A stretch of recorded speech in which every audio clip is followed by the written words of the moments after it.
আসসালামু আলাইকুম রহমতুল্লাহি ওবরাকাত। সেজদা, আদম সেজদা কিংবা নবী সেজদা, ভিন্ন যে কোনো সেজদার কথা কোরআনে বলেছেন যে তোমরা মাটিতে সেজদা দাও, বিছানায় সেজদা দাও, মসজিদে গিয়া সেজদা দাও। এমন কোনো সেজদার কথা কোরআনে নেই, টোটালি নেই, কেউ দেখাতে পারবেন না।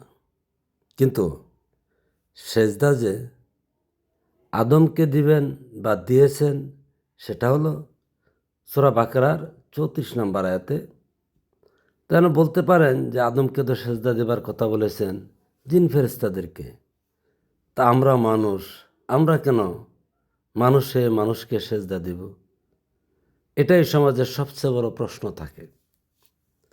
এখন আসুন, মানুষ কি মানুষকে সেজদা দেওয়ার কথা কোরআনে আছে কি না? তার জন্য আপনি দেখবেন সূরা ইউসুফ আয়াত নাম্বার ১০০।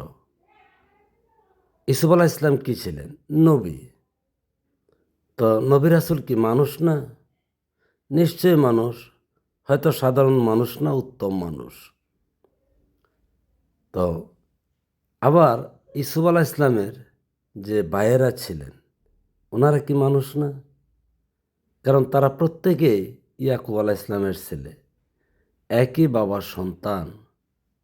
আর সেই একই বাবার সন্তানেরা ভাইকে অর্থাৎ ইসুফ আলাহ ইসলামকে সেজদা করেছেন। সেটাই কিন্তু কোরআনে সূরা ইউসুফের ১০০ নম্বর আয়াতে বলেছেন। এছাড়া যে বিষয়গুলি কোরআনে সেজদার কথা বলেছেন, যেমন গাছ, মাছ, চন্দ্র, সূর্য, গ্রহ, নক্ষত্র, এই সকল কিছুই আল্লাহর কাছে সেজদারত আছেন। এখন যদি আপনি বলেন এই মসজিদের নামাজের সেজদা এটাই সেজদা, এটা এত কোরআনে বলে নাই। তা আপনি মানুষ, মসজিদ বানাইতারেন, গিয়া সূরা কেরাত পড়তে পারেন, উঠবস করতে পারেন, সেজদা করলেন। কিন্তু চন্দ্র, সূর্য, গ্রহ, তারা, নক্ষত্র, বৃক্ষ, তরুলতা, সকল কিছু ওরা কোন সেজদা দিচ্ছেন?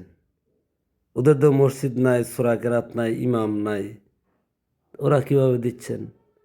আর মানুষের জন্য বাস্তবতা মুর্শেদ বা রসুল কিংবা নবী, ওদেরকে সেজদা করতে হবে। কারণ আপনার সম্মানিত অবস্থানে সম্মানিত বস্তুকে, যাকে আপনার অনুসরণ করতে হবে, যার কাছে নত থাকতে হবে। কারণ রাসূলের কাছে নত থাকার অকাট্য প্রমাণ কোরআনে আছেন। সূরা নিসার ৫৯ নম্বর আয়াতে দেখেন। এই যে আনুগত্য থাকা মানে নত থাকা, আনুগত্য, নত আর সেজদা তফাৎ তো নয়, খালি শব্দের ব্যবধান। তো সুতরাং মানুষই মানুষকে সেজদা করবে যদি সে আল্লাহওয়ালা হয়।